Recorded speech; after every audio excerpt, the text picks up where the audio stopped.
नमस्कार शेतकरी बंधूंनो, आपण गेल्या वेळेला नत्राचा बराचसा विचार केलेला आहे. स्फुरदाचा विचार करायला आपण थोडीशी सुरुवात केली होती, परंतु फारसं काही त्यावर झालेलं नाही. अजूनसुद्धा आपल्याला नत्राच्या बाबतीत पुढं ऑक्टोबर कटिंगच्या वेळेला म्हणजे आता सुरू होईल, तर पुन्हा एक वेळ ज्या वेळेला चक्र येईल त्यावेळेला नत्राच्या बाबतीत याच्यापेक्षा बारकाईनं आपण विचार करू. आत्ता आपण ढोबळमानानं सुरुवात आहे, तर ढोबळमानानं नत्राचा विचार केलेला आहे. आता आपल्याला स्फुरदाचा विचार करायचा आहे. स्फुरद या पोषणद्रव्याचा विचार केला तर स्फुरद हे पोषणद्रव्य जमिनीत वहनशील नाही. वहनशील याचा अर्थ बघा, तुम्ही ड्रीप खाली वर स्फुरद टाकलं तर ते 2 ते 3 इंच खाली जायला काही वेळेला वर्षसुद्धा लागतात, 1-2 वर्षसुद्धा लागतात. आणि म्हणून जमिनीतून ड्रीपनं स्फुरद देताना शक्यतो ड्रीप खाली पारणे असा एक थोडासा 3-4 इंच खोल असा खड्डा पाडायचा आणि त्यात स्फुरद सोडायचं. म्हणजे मग स्फुरद त्या खोलातल्या सगळ्या मुळीपर्यंत पोहोचतं आणि मग ते मुळ्यांना घेणं सोपं होतं. ही खरी स्फुरदासाठी अचूक अशी आणि योग्य अशी पद्धत आहे, कारण ते वहनशील नाही. म्हणजे वर जर स्फुरद पडलं तर ते मुळ्याच्या तोंडापर्यंत जायला काही वेळेला 1-2 वर्षसुद्धा, जमीन जर तुम्ही अजिबात हलवली नाही तर 1-2 वर्षसुद्धा लागतात. आता स्फुरदाच्या बाबतीत आणखी एक महत्त्वाचा घटक म्हणजे शक्यतो स्फुरद देताना, अर्थात त्याचा आपण पुढं विचार आणखी करणारच आहे, स्फुरद देताना शक्यतो शेणखताबरोबर पालापाचोळ्याबरोबर देणं जास्त फायदेशीर ठरतं. तर आपण एका गोष्टीचा विचार केला की स्फुरद हे जमिनीत इमोबाईल आहे. इमोबाईल याचा अर्थ त्याची वहन क्षमता खूप कमी आहे. नत्र बघा, उदाहरणार्थ कॅल्शियम नायट्रेट किंवा नायट्रेट नत्र वर टाकलं, पाणी सुरू केलं की ते पार ड्रीपच्या पट्ट्याच्या बाहेरसुद्धा लगेच निघून जातं. स्फुरदाचं तसं नाही. खूप काळ ते जमिनीत तसंच तिथं जिथं आपण टाकलेलं आहे तिथंच ते खूप काळ राहतं. आणि म्हणून मग स्फुरद टाकलं समजा तर मग खुरप्यानं ती जागा सगळी किंवा बेडग्यानं ती जागा सगळी खोलवर अशी हलवून घेणं किंवा मग ऑक्टोबर कटिंगच्या अगोदर झाडाच्या दोन्ही बाजूला चर काढणं किंवा ड्रीप खाली खोल खड्डा, थोडासा 9-10 इंच खोल खड्डा काढणं आणि त्यामध्ये शेणखतात सुपर फॉस्फेट, गंधक वगैरे असं मिसळून त्यामध्ये टाकणं हे जास्त फायदेशीर ठरतं, कारण ते जमिनीत वहनशील नाही. द्राक्षवेलीत मात्र ते वहनशील आहे. म्हणजे ते वाहून जाऊ शकतं सहजरित्या. द्राक्षाच्या मुळ्याने घेतलं की मग ते खोडातनं लगेच पानात वगैरे सगळीकडं ते जाऊ शकतं, कारण ते द्राक्षवेलीमध्ये वहनशील आहे. आता स्फुरदाच्या बाबतीत आपण काही गोष्टीचा विचार करू. त्यामध्ये त्याचे सुरुवातीला महत्त्वाचे फायदे. पहिला फायदा म्हणजे नवीन मुळी तयार होणे. आणि म्हणून बघा, स्फुरद एप्रिल कटिंग असो किंवा ऑक्टोबर कटिंग असो, आपण स्फुरद कधी टाकतो बघा, सुपर फॉस्फेट आपण कधी टाकतो बघा, कटिंग अगोदर 15 ते 20 दिवस. आणि त्यामुळं काय होतं, नवीन मुळ्या तयार होतात. ज्या काही मुळ्या तुटलेल्या असतात, बऱ्याच लोकांना मुळी तोडली म्हणजे वाटते आता काय व्हायचं, झाड मरल. झाड मरत काही नाही, काळजी करू नका. एक मुळी तुटली तर त्या मुळीच्या टोकाला 4-5 नव्या मुळ्या फुटतात आणि मग उलट अन्नद्रव्ये जास्त घेतली जातात. आणि म्हणून रूट प्रुनिंग म्हणजे मुळ्या कट करणं हे विज्ञानाच्या दृष्टीनं खूप चांगलं आहे, द्राक्षाच्या दृष्टीनं खूप चांगलं आहे. खूप काळापासून आपण द्राक्षामध्ये मुळे तोडण्याचं काम करतो. पूर्वी तर बैलाने बागा नांगरत होते, आता ट्रॅक्टर वगैरे साधनं आलेली आहेत, त्यामुळं त्यानं नांगर वगैरे मारायला काही हरकत नाही. वेलीच्या दोन्ही बाजूला तरी कमीत कमी नांगर खोलवर मारून त्या मुळ्या तोडून घेतल्या पाहिजेत. म्हणजे मग तिथं आणि त्या चरीत मग पुन्हा सुपर फॉस्फेट असेल, तुम्हाला जे काही स्फुरदयुक्त बोन मील असेल किंवा 5-10-0 असेल, जे तुम्हाला काही अशी खतं टाकायची असतील ती त्यामध्ये टाकून नंतर आपण ती चरी वगैरे मुजवतो. अर्थात त्या चरीमध्ये गरजेप्रमाणे तुम्ही DAP वगैरे सुद्धा किंवा मॅग्झिसॉल किंवा नेचर्स गोल्ड यासारखी जी आपली सेंद्रिय नेचर्स गोल्ड हे सेंद्रिय खत आहे, याच्यामध्ये 50%पेक्षा जास्त कार्बन आहे आणि त्यामुळं अन्न खूप जलदरित्या घेतलं जातं, मुळ्या चांगल्या होतात, पानं हिरवीगार होतात, तर त्याचाही उपयोग करायला काही हरकत नाही. आपण स्फोर्धाच्या फायद्याविषयी विचार करत होतो. तर नवीन मुळी तयार होणे, मुळांची वाढ व विकास घडवून आणणे, चयापचय क्रियाला मदत करणे. चयापचय क्रिया म्हणजे अन्न घेणे आणि ते पचवून, पानात ते पचवून त्याच्यापासून साखर तयार करणं. मग साखरेपासून काही वेळेला प्रथिनं होतात, मेद होतो, इतर काही घटक तयार होतात. तर हे तयार करण्यासाठी जी शक्ती लागते, ऊर्जा लागते, ती ऊर्जा पुरवण्याचं काम हे स्फुरद करत असतं. याशिवाय थंडी असताना थंडीत टिकून राहण्याची क्षमता, थंडी असताना थंडीत टिकून राहण्याची क्षमता स्फुरद द्राक्षवेलीमध्ये निर्माण करतं. आणि खूप थंडी जरी सुटली तर मग त्या थंडीचा फार वाईट परिणाम द्राक्षवेलीवर होताना दिसून येत नाही. जर अचूक मात्रेमध्ये स्फुरद द्राक्षवेलीमध्ये, पानामध्ये असेल, खोडामध्ये असेल, तर थंडीचा फार मोठा गंभीर परिणाम द्राक्षवेलीवर होताना दिसून येत नाही. फळांच्या, फुलांच्या, भाजीपालांच्या, धान्याच्या, कडधान्यांच्या गुणवत्तेत व उत्पादनात वाढ करणे. फळं असतील, धान्य असतील, भाजीपाला असेल, कडधान्य असतील, यांच्या गुणवत्तेत आणि उत्पादनात वाढ करणे हे सुद्धा स्फुरदाचं महत्त्वाचं काम आहे. पाण्याचा कार्यक्षमतेने उपयोग करण्यास मदत करणे. जे द्राक्षवेली पाणी घेतात त्या पाण्याचा उपयोग द्राक्षवेलींनी कार्यक्षमपणे करावा, यासाठी स्फुरद मदत करतं. तर फळांची पक्वता येण्यास मदत करणे, द्राक्षवेलीच्या ज्या सगळ्या क्रिया आहेत, श्वसन असेल, प्रकाश संश्लेषण असेल, मुळांची वाढ असेल, खोडाची वाढ असेल, पानांची वाढ असेल, या सगळ्यासाठी लागणारी जी ऊर्जा असते, ही ऊर्जा पुरवण्याचं काम, शक्ती पुरवण्याचं काम हे स्फुरद करतं. आणि म्हणून स्फुरदालाच जर पोषणद्रव्य म्हणजे ट्रॅक्टर आपण समजला तर, किंवा ट्रक आपण समजला, पोषणद्रव्ये सगळी, तर स्फुरद म्हणजे डिझेलची टाकी. ऊर्जा पुरवणं, सगळ्या ट्रॅक्टरला ऊर्जा, हे ट्रकला ऊर्जा पुरवण्याचं काम डिझेल करतं. मग हालचाल होते, ट्रक इकडून तिकडं जाऊ शकतो, माल वाहतूक करू शकतो.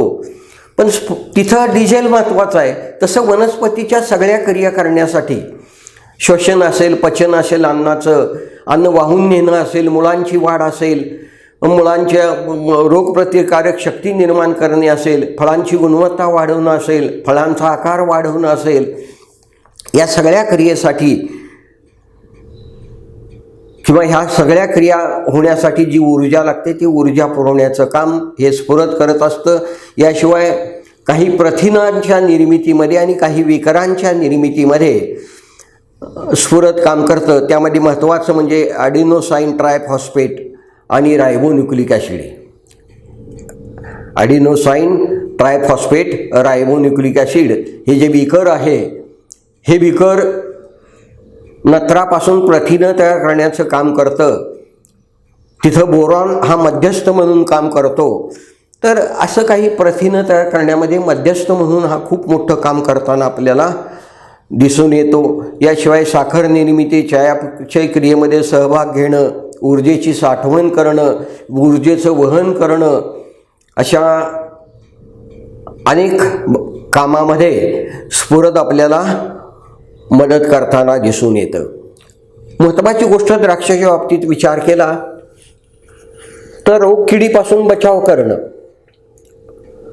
फळांची गुणवत्ता चांगली राखणं, फळामध्ये साखर चांगली आणणं, पानाचा आकार वाढवणं, पानाचा रोगकिडीपासून बचाव करणं, प्रथिनं तयार करणं. म्हणजे प्रथिनं तयार केली की पानांचा किंवा घडांचा रोगकिडीपासून बचाव होतो आणि मग ती प्रथिनं घडाकडे जातील, पानाकडे जातील, नत्रापासून प्रथिनं तयार होतात, त्यासाठी ते मदत करतं. त्याचा मध्यस्थ म्हणून बोरान असतो, हे मी तुम्हाला आत्ता सांगितलं.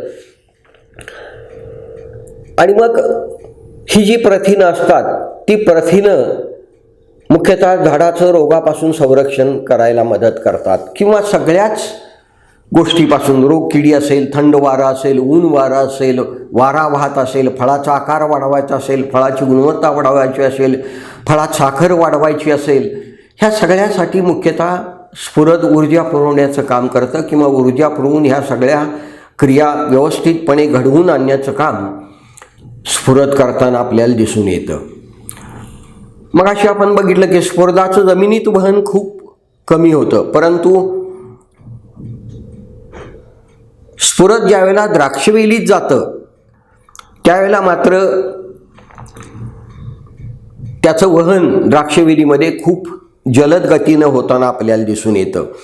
तर मगाशी म्हटल्याप्रमाणे श्वसन असेल, प्रकाश संश्लेषण असेल, वनस्पतीच्या ज्या इतर क्रिया आहेत, वहन असेल, श्वसन असेल, प्रकाश संश्लेषण असेल, या सगळ्या क्रियासाठी स्फुरद खूप मोठी ऊर्जा पुरवताना दिसून येतं.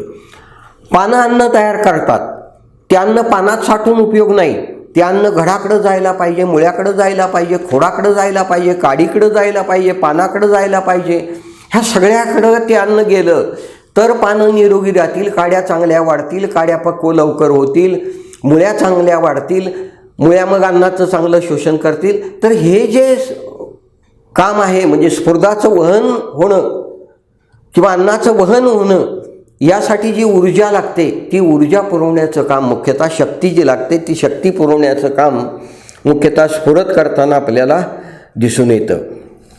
आता द्राक्षवेलीचा जर आपण विचार केला, आपण चांगली द्राक्षवेल तोडली आणि ती वाळवली आणि अशा द्राक्षवेलीचा विचार केला तर द्राक्षवेलीच्या वजनाच्या 0.15% ते 0.30% इतकं स्फुरद, म्हणजे बघा म्हणण्याचा अर्थ असा की आपण जर द्राक्षवेली वाळवल्या आणि त्याचं वजन 100 किलो आहे वाळवलेल्या द्राक्षवेलीचं, तर त्यामध्ये सर्वसाधारणपणे 150 ग्रॅम स्फुरद असतं. 150 ते 300 ग्रॅम इतकं स्फुरद असतं. म्हणजे आता वेलीमध्ये सगळे प्रथिन असणार, कार्बोहायड्रेट असणार, नत्र असणार, कॅल्शियम असणार, झिंक असणार, हे सगळी पोषणद्रव्ये त्याच्यामध्ये आढळतातच. आता स्फुरदाची जर कमतरता असेल खूपच तर द्राक्षवेलीच्या शुष्क वजनाच्या 0.2% इतकं स्फुरद आढळतं. आणि मग स्फुरद जर द्राक्षवेलीत जास्त असेल, तर द्राक्षवेलीच्या वजनाच्या 0.4% इतकं स्फुरद द्राक्षवेलीमध्ये असतं. म्हणजे स्फुरद कमतरता असेल द्राक्षवेलीत, तर द्राक्षवेलीच्या शुष्क वजनाच्या, वाळलेल्या शुष्क वजनाच्या 0.2% इतकं स्फुरद असतं. आणि द्राक्षवेलीत स्फुरदाची कमतरता नसेल, चांगलं स्फुरद असेल, तर द्राक्षवेलीच्या वजनाच्या 0.4% इतकं स्फुरद द्राक्षवेलीत आढळतं. आता हे जे स्फुरद असतं, हे स्फुरद मुख्यतः द्राक्षवेलीच्या पानात, पानदेठात आणि मुळ्यामध्ये, यामध्ये जास्त आढळतं. हे जे स्फुरद असतं, स्फुरदाची जास्त तीव्रता मुख्यतः नवीन पानात आणि देठात आणि थोड्याफार प्रमाणात मुळ्यामध्ये. आता पानाचं वय जसं वाढत जाईल तसतशी स्फुरदाची पातळी घटत जाते. म्हणजे द्राक्षवेलीच्या पानाचं असेल, खोडाचं असेल, द्राक्षवेलीचं वय वाढत जाईल. म्हणजे समजा ऑक्टोबर कटिंग केलं, ऑक्टोबर कटिंगनंतर 30 दिवस झाले, 40 दिवस झाले, 50 दिवस झाले, 60 दिवस झाले, 70 दिवस झाले, तर थोडी थोडी पातळी कमी होताना दिसून येते. स्फुरदाच्या बाबतीत एक महत्त्वाची गोष्ट ध्यानात घेतली पाहिजे, ती म्हणजे स्फुरद हे कटिंगपासून किंवा कटिंग अगोदरपासून सतत ठराविक मात्रेमध्ये ते आवश्यकच असतं. म्हणजे कमी जास्त नाही. इतर पोषणद्रव्ये कमी जास्त, म्हणजे पालाचा विचार केला तर कटिंग नंतर सुरुवातीला 20-25 दिवस ते कमी लागतं खूप. तसं नाही, नत्र आणि स्फुरद. म्हणून मी तुम्हाला एक आलेख दाखवतो, पहा. हे पहा, इथं नत्र आणि स्फुरदाचा आलेख दाखवलेला आहे. तर नत्र आणि स्फुरदाचा विचार केला तर दोघे जवळजवळ सारख्याच प्रमाणात द्राक्षवेलीमध्ये हळूहळू वाढत जातात. म्हणून जेवढी नत्राची गरज आहे तेवढी स्फुरदाची गरज आहे. जसं जसं नत्र वाढत जाईल तसं स्फुरद वाढत गेलं पाहिजे. आणि म्हणून आपण बघा, किंवा सरकारनं जी खतं काढले, डाय अमोनियम फॉस्फेट DAP 18-46, 18% नत्र, 46% स्फुरद. 24-24-0 नत्र स्फुरद, 12-61 स्फुरद आहेच, नत्र आहे स्फुरद. 0-52-34 स्फुरद आहे, पालाश आहे. तर बहुतांशी ठिकाणी आपल्याला अशी जी संयुक्त खतं असतात त्याच्यामध्ये स्फुरद त्यांच्याबरोबर असतं. आणि मग स्फुरदाची मात्रा जमिनीत ठराविक पातळीपर्यंत राहिल्यामुळं शेवटपर्यंत थोडं थोडं स्फुरद द्राक्षवेलीच्या मुळ्या घेऊ शकतात. आणि शेवटपर्यंतची जी स्फुरदाची द्राक्षवेलीची गरज आहे ती गरज भागवली जाते. अर्थात आपल्या इकडल्या जमिनीचा विचार केला तर आपल्या इकडल्या जमिनी अल्कली आहेत. अल्कली जमिनीमध्ये स्फुरदाची उपलब्धता खूप कमी असते. म्हणजे खाण्यायोग्य स्फुरद आपल्या जमिनीमध्ये खूप कमी असतं. या उलट आम्ल जमिनी, म्हणजे ज्या जमिनीचा pH 7पेक्षा कमी असतो त्या आम्ल जमिनी, ज्या जमिनीचा सामू 7पेक्षा जास्त असतो त्या अल्कली जमिनी. अल्कली जमिनीमध्ये स्फुरदाची उपलब्धता थोडी कमी असते. आम्ल जमिनीमध्ये स्फुरदाची उपलब्धता खूप फास्ट होते. आणि म्हणून आपल्याला आपल्या अल्कली जमिनी आहेत. आणि मग अल्कली जमिनीमध्ये स्फुरद लवकर उपलब्ध व्हावं म्हणूनच आपण स्फुरद देताना म्हणतात की स्फुरद हे शेणखताबरोबर द्या, पालापाचोळ्याबरोबर द्या, किंवा ड्रीप खाली खड्ड्यात टाकताना शेणखतावर टाका, पालापाचोळ्यावर टाका, म्हणजे त्याची उपलब्धता वाढून द्राक्षवेलीच्या मुळ्यांना स्फुरद योग्य मात्रेमध्ये सतत मिळत राहील. आता बघा, स्फुरद हे मुख्यतः जमिनीमध्ये आयनांच्या स्वरूपात असतं. ते आयन म्हणजे H2PO4 आणि HPO4. थोड्याफार प्रमाणात HP सुद्धा असतं. H म्हणजे हायड्रोजन, H2PO4. तुम्हाला फॉस्फरिक ॲसिड माहीत आहे. फॉस्फरिक ॲसिडचं सूत्र आहे H3PO4. फॉस्फरिक ॲसिडचं सूत्र आहे H3PO4. पोटॅशियम फॉस्फेट तुम्हाला माहीत आहे, 0-34. त्याला मोनो पोटॅशियम फॉस्फेट असं सुद्धा म्हणतात. या मोनो पोटॅशियम फॉस्फेटमध्ये फॉस्फरस असतं. म्हणून 0-52-34, 52% स्फुरद, 34% पालाश. 0-52-34 याचा अर्थ असा की 52% स्फुरद, 34% पालाश. त्याचं सूत्र आहे KH2PO4. आता स्फुरद हे जमिनीतनं H2PO4च्या स्वरूपात सहज घेतलं जातं. आणि मग 0-52-34चा विचार केला तर KH2PO4. आणि त्यामुळं 0-52-34 मधलं स्फुरद जमिनीत गेलं की ते सहजरित्या मुळ्या खाऊ शकतात. अर्थात अल्कली जमिनीमध्ये मी सांगितलंय त्याचं लवकर स्थिरीकरण होतं, म्हणजे ते खाण्यायोग्य स्वरूपात राहत नाही. त्यासाठी फॉस्फरिक ॲसिड असेल, गंधक असेल, सल्फ्युरिक ॲसिड असेल, याचा जर त्याच्याबरोबर तुम्ही उपयोग केला तर मग त्याचं खाण्यायोग्य स्वरूप बराच काळ टिकून राहतं. सगळं जरी स्फुरद खाण्यायोग्य स्वरूपात राहत नसलं तरी थोडंफार का होईना स्फुरद खाण्यायोग्य स्वरूपात जमिनीमध्ये राहतं. आणि म्हणून चुनखडीयुक्त जमिनीमध्ये, मुख्यतः चुनखडीयुक्त ज्या जमिनी असतात त्याच्यामध्ये चुनखड असते, कॅल्शियम असतं. आणि मग चुनखडीयुक्त जमिनीमध्ये जर तुम्ही कॅल्शियम सुपर फॉस्फेट वगैरे टाकलं तर, डायअमोनियम फॉस्फेट टाकलं तर त्याचं कॅल्शियम फॉस्फेटमध्ये रूपांतर होतं. हा खडक आहे, तो पाण्यात विरघळत नाही. आणि मग असं पाण्यात विरघळत नसलेलं खत कुठलंही मुळ्या घेऊ शकत नाहीत.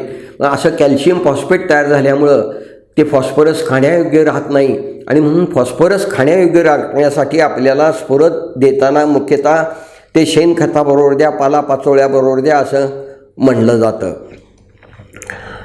आता स्फुरदाच्या शोषणाच्या बाबतीत विचार केला तर मगाशी आपण पाहिलं की स्फुरद हे H2PO4 किंवा थोड्याफार प्रमाणात HPO4, पण मुख्यतः pH 6.5 किंवा 7.5 असताना, मी इथं लिहिलेलं आहे बघा, pH जर 6.5 ते 7.5 असेल तर H2PO4 किंवा H2PO4 किंवा HPO4 या स्वरूपात स्फुरद घेतलं जातं. आपल्या जमिनीचा pH सहसाधारणपणे 7-7.5 पर्यंत आहे आणि मग अशा जमिनीमध्ये स्फुरद हे H2PO4 किंवा HPO4 या स्वरूपात घेतलं जातं. मग डायअमोनियम फॉस्फेट जरी आपण दिलं तरीसुद्धा त्यातल्या स्फुरदाचं रूपांतर H2PO4 मध्ये व्हावं लागतं. त्यासाठी जमिनीतील जीवाणू मदत करतात आणि मग ते स्फुरद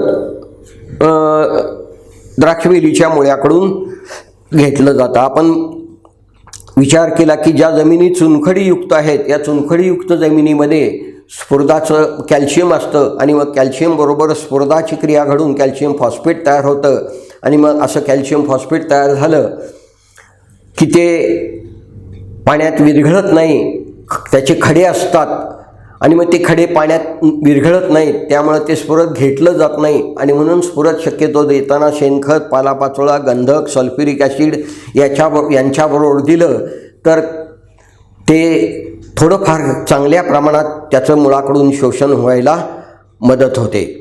आता स्फुरदामुळं मुख्यतः मॅग्नेशियमची उपलब्धता द्राक्षवेलींना वाढते, म्हणजे मॅग्नेशियम मुळाकडून जास्त घेतलं जातं, त्याचं वहनसुद्धा मुळाकडून काड्याकडं जलद होत असतं. स्फुरद उपलब्धता, मूळ वाढ आणि स्फुरदाचं मुळाकडून शोषण ह्या ज्या गोष्टी आहेत ह्या गोष्टी थंड हवामानात कमी होतात. म्हणजे स्फुरदाचं खाण्यायोग्य रूपांतर आणि स्फुरदाचं मुळ्याकडून शोषण हे थंड तापमानात कमी होतं. तापमान वाढेल तसतसं त्याचं शोषण वाढत जातं आणि मग जानेवारीत येणारा द्राक्षाचा माल आणि मार्चमध्ये येणारा द्राक्षे यामध्ये फरक असतो का नाही पहा.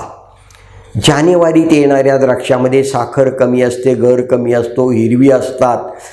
मार्चमध्ये येणाऱ्या द्राक्षांना रंग चांगला असतो, आकार चांगला असतो, गोडी चांगली असते. मग अशीच आपण पाहिलं स्फुरदामुळं साखर वाढते, गोडी वाढते, आकार वाढतो चांगला, कारण साखर ऊर्जा पुरवतं त्या क्रिया घडण्यासाठी. साखर निर्मितीची जी क्रिया असते ही क्रिया लवकर घडून यावी म्हणून स्फुरद ऊर्जा पुरवतं. थंडीत त्याचं वहन कमी असतं, मुळाकडून ते शोषण त्याचं कमी होतं, त्याचं वहन पण कमी होतं आणि त्यामुळं ते पानांना कमी उपलब्ध राहतं. या उलट तापमान वाढत गेलं की त्याची उपलब्धता वाढत जाते, मुळं ती झटकन खाऊ शकतात आणि मग असं मुळाकडून ती खाल्लं की भर वर जातं, पानाकडं जातं आणि त्यामुळं पानं चांगल्या पद्धतीनं काम करू शकतात. त्याच्यापासून प्रथिनं आणि विकर चांगली निर्मिती करू शकतात. ऊर्जा चांगली पुरवली जाते सगळ्या क्रिया घडून यायला. श्वसन असेल, प्रकाश संश्लेषण असेल, अन्नाचं वहन असेल, फळाची गुणवत्ता, फळाचा आकार असेल, फळाचा रंग असेल, फळाची चव असेल, फळातली साखर असेल, ह्या सगळ्या क्रिया घडवून आणायला ते स्फुरद लवकर मदत करतं आणि म्हणून थंडीतल्या द्राक्षापेक्षा उन्हाळ्यातली द्राक्षे थोडी चांगली असतात. कारण उन्हाळ्यामध्ये स्फुरदाचं शोषण चांगलं होतं, वहन चांगलं होताना दिसून येतं. आता स्फुरदाच्या कमतरतेमुळं द्राक्षवेलीची वाढ मंदावते. द्राक्ष काडीच्या तळाकडील पानं जी असतात त्या पानाच्या शिरामधील भाग पिवळा पडताना दिसतो. काही वेळेला पानं तांबूस तपकिरी रंगाची झालेली आपल्याला आढळतात. म्हणजे पानाच्या शिरामधील भाग हा तांबूस तपकिरी गुलाबी रंगाचा झालेला आपल्याला दिसून येतं. रंगीत जातीमध्ये जी पानं तपकिरी ऑक्टोबरमध्ये दिसतात ती काही स्फुरद कमतरता नव्हे, हे ध्यानात घ्या. स्फुरद कमतरता बरोबर आहे, ते रंग दोन्हीचा सारखाच असतो, परंतु काळ्या जातीमध्ये आपण बघितलं ऑक्टोबरला बरीचशी पानं गुलाबी असतात. मग खूप स्फुरद कमतरता आहे का? नाही, ते त्या द्राक्ष जातीचं वैशिष्ट्य आहे. तर स्फुरद कमतरतेमुळं पानं आकारानं लहान राहतात, खूप जर्द हिरवीगार असत नाहीत. तळाकडील पानं जी असतात त्याच्या शिरामधील भाग पिवळा पडताना दिसतो. याशिवाय शिरामधील भाग तांबडा होताना दिसतो, पानांची अकाली गळ होते. आपल्या इकडल्या परिस्थितीचा विचार केला तर एप्रिल कटिंगमध्ये आणि जुलै शेवटी किंवा ऑगस्टमध्ये ही परिस्थिती आपल्याला आपल्या द्राक्षबागेमध्ये दिसून येते. एप्रिल माल गेल्यानंतर एप्रिलमध्ये किंवा मार्च शेवटी आणि मग ऑक्टोबर कटिंगच्या अगोदर ऑगस्टमध्ये किंवा जुलैमध्ये ही परिस्थिती आपल्याला जुलै सप्टेंबर ऑगस्ट सप्टेंबरमध्ये ही परिस्थिती आपल्याला दिसून येते. स्फुरदाची कमतरता खूप असेल तर डोळ्याची फलधारकता घटते आणि म्हणून बघा एप्रिल कटिंगला स्फुरद उपलब्धता वाढावी. डोळ्याची फलधारक डोळे एप्रिल कटिंग नंतर सरसरणपणे 30 दिवसापासून तयार व्हायला सुरुवात होतात आणि म्हणून स्फुरद हे एप्रिल कटिंग नंतर 30 दिवसानंतर द्राक्षवेलींना खाण्यायोग्य स्वरूपात कसं राहील या दृष्टीनं खूप काळजी घेणं आवश्यक आहे. अशी जर तुम्ही काळजी घेतली तरच फलधारक डोळे चांगल्या पद्धतीने तयार होतात. याशिवाय मॅक्झिमिनोफॉस आहे, मॅक्झिरिच आहे. मॅक्झिरिचमध्ये स्फुरद आहे, कॅल्शियम आहे, बोरॉन आहे. याशिवाय सीवीड आहे. मॅक्झिमिनोफॉसमध्ये प्रथिन आहेत आणि प्रथिनाबरोबर फॉस्फरस आहे, स्फुरद आहे. आणि मग प्रथिन आणि स्फुरद ऑक्टोबरला जर याचा मॅक्झिमिनोफॉस वगैरे यांचा उपयोग केला तर पानाचा आकार चांगला वाढतो, स्फुरदाची कमतरता राहत नाही, रोग किडीला पानं लवकर बळी पडत नाहीत, फळांचा आकार वाढायला चांगली मदत होते, फळामध्ये साखर यायला मदत होते. आणि म्हणून मॅक्झिमिनोफॉस किंवा मॅक्झिरिचमध्ये कॅल्शियम आहे, फॉस्फरस आहे, सीवीड एक्स्ट्रॅक्ट आहे आणि थोडंफार बोरॉन आहे. त्याचा जर तुम्ही मॅक्झिरिच आणि मॅक्झिमिनोफॉस यांचा जर तुम्ही ऑक्टोबर कटिंग नंतर आणि एप्रिल कटिंग नंतर वेळच्या वेळी व्यवस्थितपणे उपयोग केला तर निश्चितपणे एप्रिलला चांगले फलधारक डोळे तयार होतात, गडाचा आकार चांगला होतो, बाकड्या चांगल्या मिळतात, मण्याचा आकार चांगला होतो. तीच गोष्ट ऑक्टोबरच्या कटिंगच्या बाबतीत आहे. तुम्ही फ्लोरा येण्याच्या अगोदर मॅक्झिरिच मॅक्झिमिनोफॉस 1-2-3 वेळा, फ्लोरा आल्यानंतर किंवा फ्लोरा स्टेजमध्ये 1-2-3 वेळा आणि फ्लोऱ्यानंतर मणी 8 ते 10 मिलीमीटर आकाराचा होईपर्यंत जर त्याचे असे कंटिन्युअस स्प्रे घेतले तर कॅल्शियम, फॉस्फरस, बोरॉन हे सगळंच त्या मण्याला मिळतं. कॅल्शियमची वहनक्षमता पण कमी असते, कॅल्शियमची उपलब्धता पण कमी असते, म्हणूनच आपण कॅल्शियमचे वगैरे स्प्रे घेतो. वॉटरबेरी असेल, मम्मी असेल, हे जादा नत्र आणि कमी कॅल्शियम याची लक्षणं आहेत. मग कॅल्शियम दिलं की मणी घट्ट होतात, गर चांगला होतो, साखर चांगली येते, मण्याची टिकवण क्षमता चांगली वाटते, मण्याचं वजन वाढतं. मण्याचं वजन वाढलं की द्राक्षघडाचं वजन वाढतं. तर ह्या सगळ्या गोष्टी व्यवस्थितपणे घडून येण्यासाठी मॅक्झिमिनोफॉस आणि मॅक्झिरिच हे जे 2 आपले प्रॉडक्ट आहेत ते या दृष्टीनं खूप उपयोगी ठरतात. त्यांचा तुम्ही जेबरोबर सुद्धा उपयोग करू शकता. जेबरोबर उपयोग करताना बुलट सुलट मारा म्हणजे त्याचा सगळीकडं स्प्रे बसेल. याशिवाय झिंक फ्लावरिंग म्हणून जे आपलं आहे मॅग्झिचिल फ्लावरिंग, ही मॅग्झिचिल फ्लावरिंग यामध्ये सुद्धा झिंक आहे, मॉलिब्डेनम आहे, बोरॉन आहे, कॅल्शियम आहे आणि स्फुरद आहे. तर असे जे सगळे आपले उत्पादन आहेत याच्यामध्ये स्फुरद आहे, कॅल्शियम आहे, फॉस्फरस आहे, बोरॉन आहे. आणि त्यामुळं आपल्याला ज्या वेळेला थंड असेल, स्फुरदाची द्राक्षवेलीनं उपलब्धता कमी होत असेल त्या वेळेला तुम्ही या उत्पादनाचा चांगल्या पद्धतीनं उपयोग करून आपला माल निश्चितपणे गुणवत्तेचा करू शकता. आपण जर जमिनीत स्फुरद जास्त टाकलं म्हणजे DAP जास्त टाकलं, बऱ्याचशा वेळेला हे घडतं बघा, DAP जास्त टाकलं की मग घड पिवळे पडतात. फुलोऱ्यानंतर द्राक्षाचे मणी पिवळे दिसतात, घड पिवळे दिसतात, टोकाच्या फुटीच्या टोकाकडील येणारी पानं पिवळी दिसतात, पानाच्या शिरामधील भाग पिवळा दिसतो. ही मुख्यतः जास्त स्फुरदामुळं निर्माण झालेली जस्त लोह मॅंगनीज कमतरता आहे.